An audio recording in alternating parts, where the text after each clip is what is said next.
What is the most intense race against time you have experienced?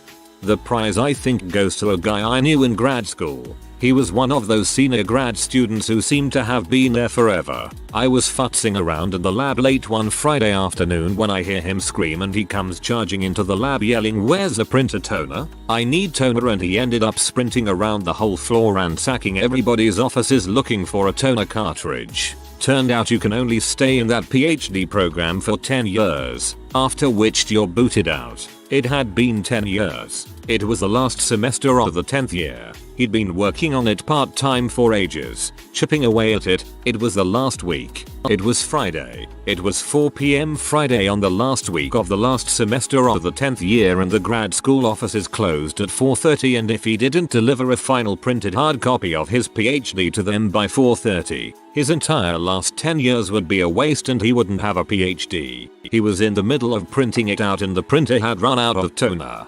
LOL. Real nail biter.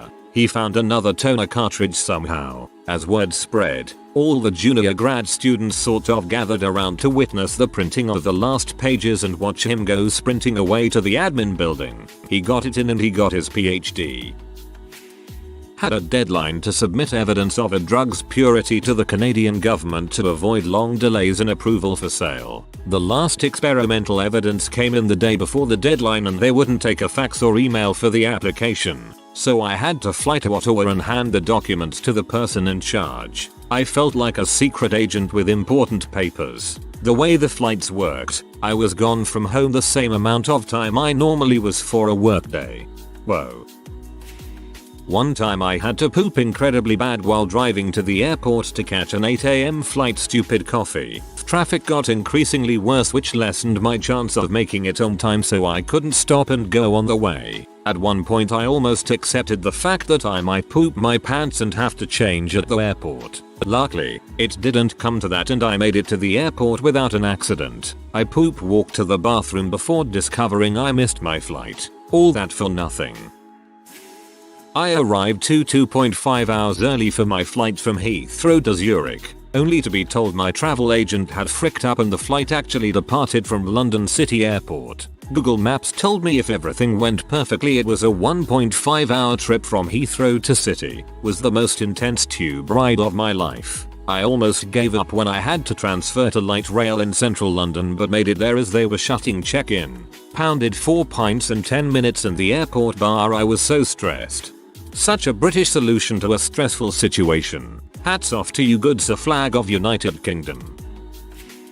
Probably not as intense as some others, but I used to work for a very popular Mexican chain. I basically could do, and did do, every single thing in that place. Make the food, work the line, duty goes, cashier, grill, the works. I also did a lot of caterings. I could easily put together food for 40 people, get to the location, and set it up in 10 minutes flat. Well, one day, I see a catering hanging on the column where we would tape them. I haven't seen a single person making caterings today. I look at it, catering is for 120 people, due in just over an hour, with a 15-minute drive. What the frick? I ran around like a maniac getting that bee together, yelling at everyone who got in my way, and not a single person helped me. Best part, the regional fricking manager was there. Lucky for me, she graciously let me use her company RAV4, since no way was this catering gonna fit in my little coupe. I was maybe 5 minutes late. Another lucky thing, it was a giant family of Mormons, so everyone was at the ready to help me unload. All I had to do was set up and make it pretty. Turns out it was the wedding reception for a couple that was on their way back from the temple, and I'm pretty sure that bride would have been pretty sad to not see this stupidly well-known food there for her reception. After all, if I hadn't caught it, the food simply would not have gotten there. I didn't get jack crap for saving my manager's asses though. Frick those people. You're a modern day god. My mum was admitted to hospital. She was in severe clutches of dementia. Very weak body that was shutting down because of 2 diseases. I was told she had minutes left, so I raced to the hospital. Usually a 40-minute drive, but I did it in just over 20. Got there just in time. Somehow, despite of the dementia, she often forgot who I was, and being in such a bad state she was in, she remembered who I am. She squeezed my hand, pulled me in for a hug. About 3 minutes later, or that hug and hand squeezing, she went limp. What an intense race against time to get there. Patient came to unit and hospital basically already coding. For some reason, the majority of our system was down, internet and therefore, a huge portion of our software. So patient arrived on unit, we coded them, and they bled profusely. The whole time, we are trying to get the patient admitted into our system so that we have access to their files and care properly get supplies for them. Long story short, the admitting team did not have the ability to admit them at that time, so they did not exist in our system. The blood bank at our facility chose to not provide blood to a patient on a unit without having them in the system to have record. They did not listen to any of the doctors on the team, nor our supercharge because of their protocol. We had the patient's needed type, so that was not the issue. Patient was semi-stable after we coded them, but lost too much blood, as was in a very volatile declining state. Family stepped in after nearly 45-60 minutes to make the call to let the patient pass. Patient died because blood bank had a protocol to not distribute blood to a unit for a patient without having it on record. Even though in the air, they have that exact thing. Someone died because of a stupid protocol that could have been reconciled as soon as our system was up again. Bet your butt the blood bank got chewed out that next day, as well as their supervisors. I hope they got more than chewed out, that caused someone to die. I was supposed to head out to California to visit my parents, and my sister-in-law was supposed to drive me to the airport and then drive my wife and me back home after the trip was done. The wife was already out there on a work trip. There was a huge snowstorm a day before my flight, and the airport I was flying out of was shut down. I spent the entire day talking to the airline, trying to reschedule, and having flight get cancelled. Finally, with 3 hours notice, I get on an early flight the next day, but out of a different airport, one that's an hour away on a good day. I called my SIL, woke her up and asked her to get to my house as soon as possible. She got there and I had 2 hours before takeoff. We took my car, a little VW Jetta Turbo, on what my SIL still calls Mr. Papilius Jones's wild ride, through barely plowed streets and icy highways. Made it in an hour and 5, and just barely made it through security before boarding. It was insane, but I was happy I made it, just in time to wait 2 hours for the flight I was taking to arrive from its delay. See, I don't know if I'm just superstitious or what, but you know that if you hadn't made it to the airport on time, that flight would not have been delayed, and you would have missed it. My kid was in the backseat and said she was going to puke. I pulled over to the side of the road, whipped off my baseball cap and caught it. It was seamless. I don't even know where the idea came from. The idea came right off the top of your head. I once dropped my cell phone while ice fishing. I didn't really think about it until it hit the side of my foot and slid straight to the hole. There was no hesitation as it dive bombed toward the bottom of the lake. I dropped to the ground and thrust my arm into the hole down to my shoulder and was able to grab the phone before it dropped out of reach. Probably couldn't do it again if I had 1,000 tries. Luckily we were in a shanty with a heater. Phone dried out and worked fine.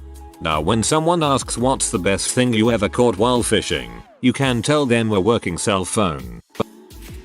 My mom was dying and I couldn't leave the country without a permaban from returning because my visa expired.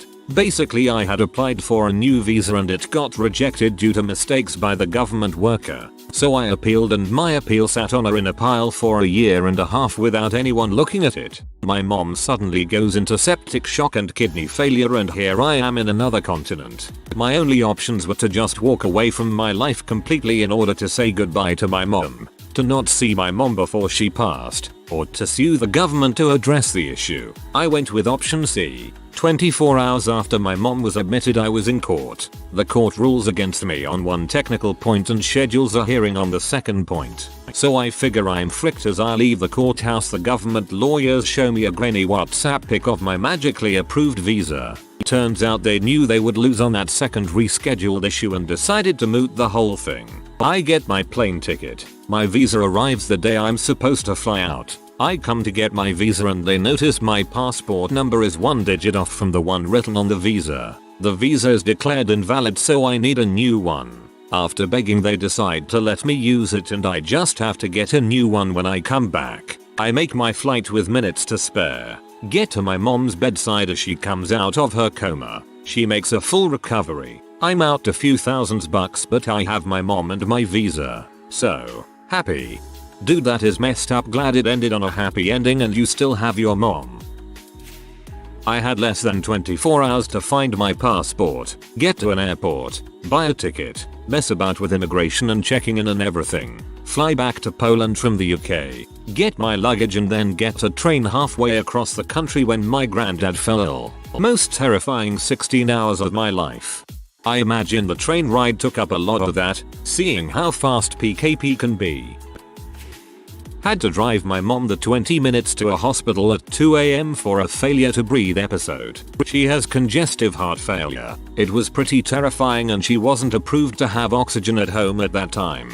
Still, back home you don't call the ambulance as the crews are volunteer. Unless there's blood and guts involved in a call, the crew will take its sweet old time. It took 45 minutes for an ambulance to arrive while my grandfather was dying in his driveway. The mailman was performing CPR on him that afternoon. Since then, we drive ourselves. Just before I started high school, I had an idyllic family Disney vacation at Disney World in Florida. My stepfather had suddenly come into some unexpected money and decided to take the opportunity to do the whole big perfect vacation thing. Have a lavish vacation with lots of memories, and do all the Disney parks and then some. The night we were at the Magic Kingdom, we were far away from the middle area where the parade was about to start, and the crowd was pretty dense. We could already hear the revelry beginning. I didn't think we were going to make it, but my stepfather was determined not to let that happen. He grabbed who he could by the hand, my 3 siblings, my mother, and myself, and we took off. It was quite a sight. Here was this 6-foot-something tall giant of a man carrying his entire family through hundreds of people, leaping over boundaries and fences like we're running from the dang police. I could see the determination on his face, with the lights and decorations of the Magic Kingdom at night gleaming in his eyes. And we made it in time. I remember it vividly. He was your superhero that night. When I was 29 and living paycheck to paycheck, I lost my job and had about $1,000 left to live off of, in an area where it was going to be hard to find a job that paid a living wage. It only ended up being 7 weeks of unemployment, but I had to move on a shoestring budget and borrow money, and every day felt the enormous pressure of the coming running out of the money I borrowed deadline. My wife collapsed in the kitchen while I was giving our 3-year-old son a bath. I knew he shouldn't be left alone in the tub, but I had to check on her. I knew she was due to die soon, but not today. She had vomited and broken a tooth and said she couldn't breathe. I hauled her to a seated position and got her puffer. I said I'd be right back. I raced to get my son out of the tub and dried off and put him in his room. When I got back to the kitchen, she was dead. You did what you had to. It's probably no help saying this, and I'm sorry if it's not the right thing to say, but you could have lost 2 lives that night. You honestly did the best you could. I'm sorry for your loss. After staying up all night on acid, I realized I had a multi-page research paper due that same morning and I hadn't started it yet. I got a B+. Multi-page research paper. Well, I would hope so. So my girlfriend wanted to replace our old body pillow, so went on Amazon and bought 2. Failing to even read the dimensions. Not the first time. These pillows are freaking huge. They're basically me. 6 feet 1 inches and 220 pounds. We tried a couple nights but only one fits in the bed. Barely. Well, she had gone to work and I had a flight to catch for work that departed around 9 AM. I live in the downtown of a major city, so you have to be there usually more than an hour. Sometimes 2.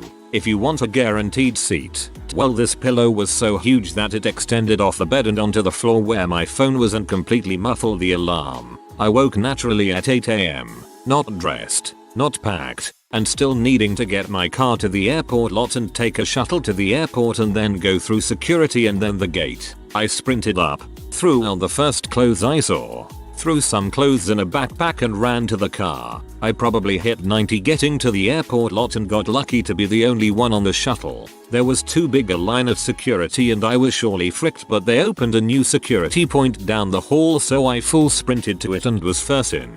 Got through, but my gate was about the furthest you could be. I printed again and I could hear my name on the speaker. Last call for smooth appable for flight blah blah blah. So I made it right as they were closing the doors. Less than an hour ago I was sleeping. The crap faces I got on the plane were abound, but I didn't give a frick. I had accomplished the impossible. And I forgot all my underwear. One time when I was 13, I was in Hawaii on vacation, about to go parasailing in 5 minutes. Then it hit me, a wave of intestinal pain. I was about to crap my drawers. I had to find a bathroom, quick, so I ran. I ran from the docks further into the streets of Hawaii. I ran and ran and ran until I saw a building that resembled a hotel. I did my best to calmly walk in and ask, "Hello, is there a restroom here?" The woman at the front desk pointed to her left and I calmly walked into it. I let it all out. The bathroom was a nuclear wasteland, but I had made it. I sprinted back to the docks just in time to catch the parasailing group. This is probably my most prized accomplishment. As a person with an intestinal disorder, TLDR, almost crapped myself 5 minutes before parasailing in Hawaii. Ran until I found a bathroom in an extra fancy hotel. I made it.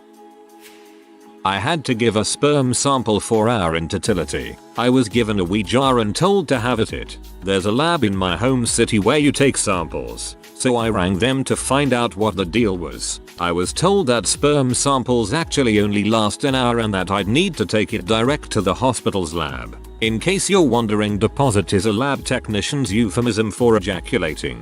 I rang the hospital and spoke to the lab technician, explained what I was doing and asked, "Do you have, like, a room?" The tech said, "I know what you're asking, and number." So I thought to myself, I can do this. I live about 20 minutes away from the hospital. I'll have some me time, then zip into the car and get to the hospital. Deposit complete. I hit a stopwatch on my mobile phone and jumped into the car. 1 hour to go. I got to the road into the city and got stuck in a massive snarl up due to roadworks. It was summer and we were having a weirdly warm day. I was stuck in a traffic jam.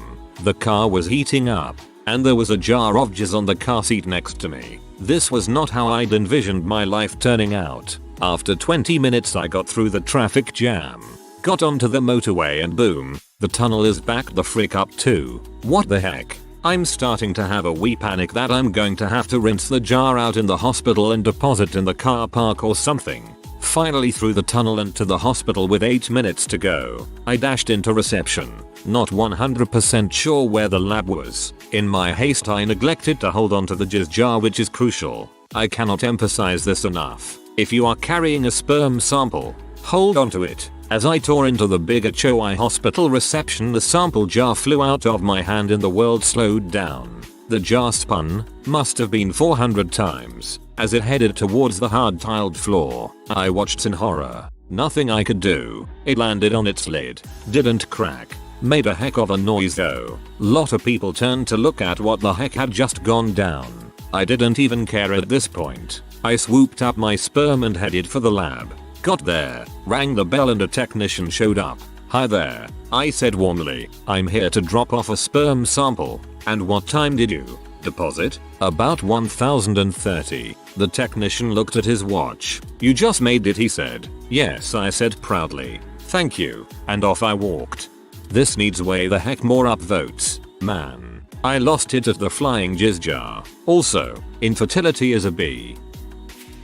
Realized an hour before my dissertation was due, which I had been working on for months and was going to determine my overall mark for my 4-year degree, that I had somehow included footnotes in the word count and that I was 1,500 words under the minimum word count. Cue a desperate scramble through old emails and drafts to find some discarded material to put back in on me writing literally anything which came into my head with no time for edits or review. Reading it back, I attempted a literary analysis of a poem about a bumblebee, which is so very far from both my dissertation topic and my major in general. As soon as I got to the required word length, I basically stopped writing mid-sentence with 10 minutes to spare. Then I had to print it. My god. Luckily I had a printer in my room, so I hit print and had to just stare at it while it kept pausing. Then it asked me to change the ink. Somehow I managed to trick it into thinking I had, and it finally printed with 4 minutes to spare. I then had to run to my department to get it submitted. I'm not that athletic and the run over there was pure heck.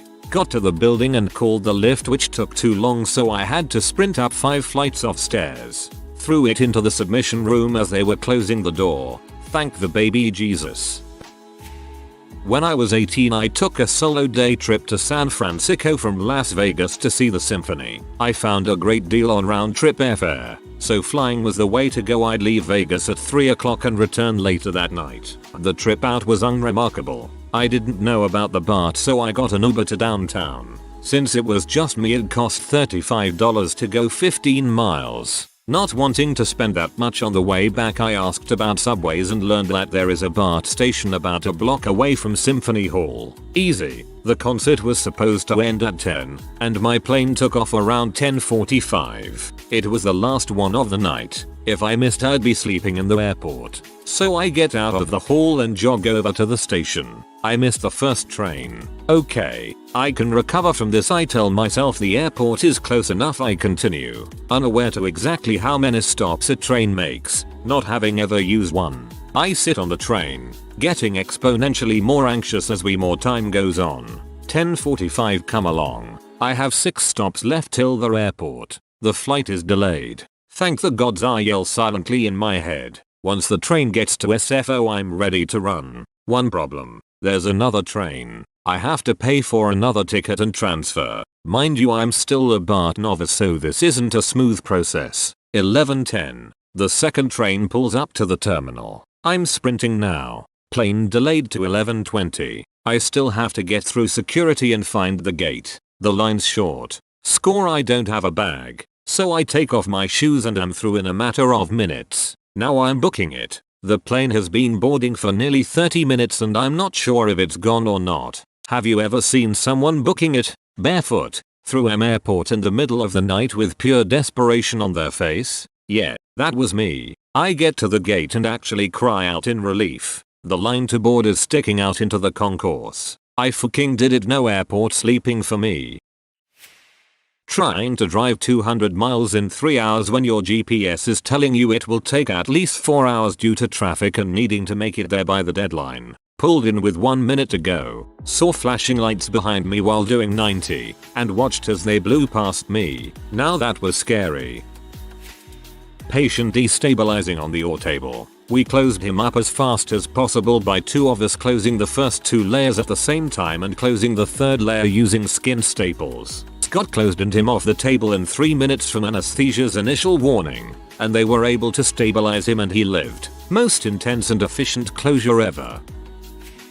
This is gonna get completely buried in here, but I figure it'll be good to write out. I got to university in Edinburgh, a 2.5-hour train journey from my hometown, in September, and I knew when I left that my mum was very unwell, but I had left her in hospital cause it was the best place for her. 3 weeks into the term at 7:30 on a Monday night, I get a phone call from the nurse at the hospital telling me to get there now cause she was going to die any second. I managed to throw a bag together and get to the train station, a 40-minute walk away, for 8. I rang my boyfriend and told him to get his friend with the fastest car to pick me up from a station halfway cause the train was stopping too much, and I said no matter how many tickets his friend gets for speeding, I will pay them all off if he got me there in time to see my mum before she passed. I ended up getting home in an hour and a half, literally breaking a few records on the way because there is no way I could have gotten there faster any other way. Unfortunately, she died literally 5 minutes before I got to the hospital. You did your best and it's okay.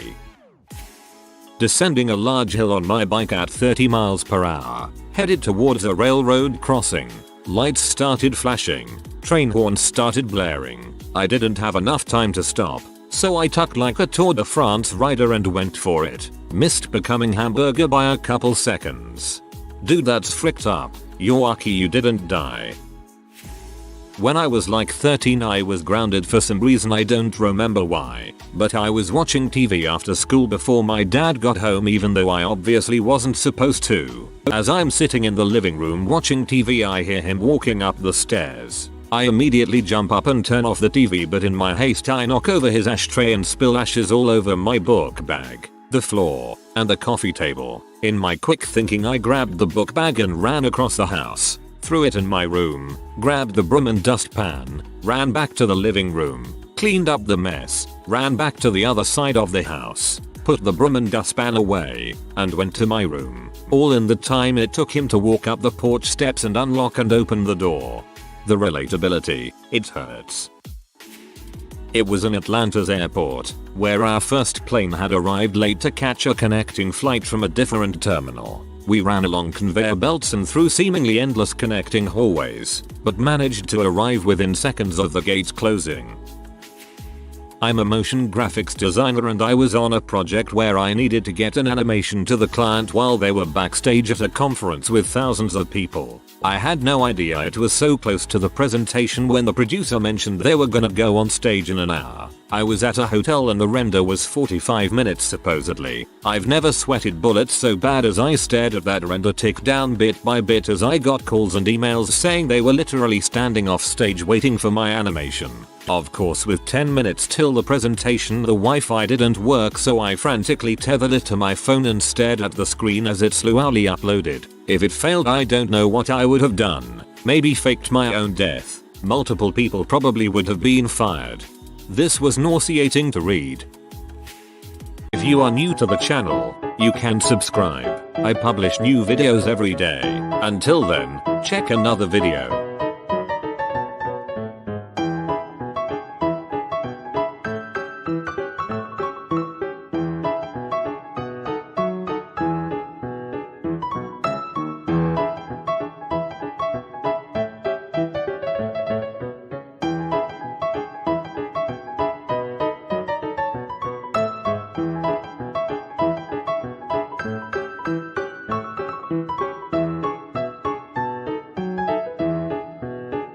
Bye for now.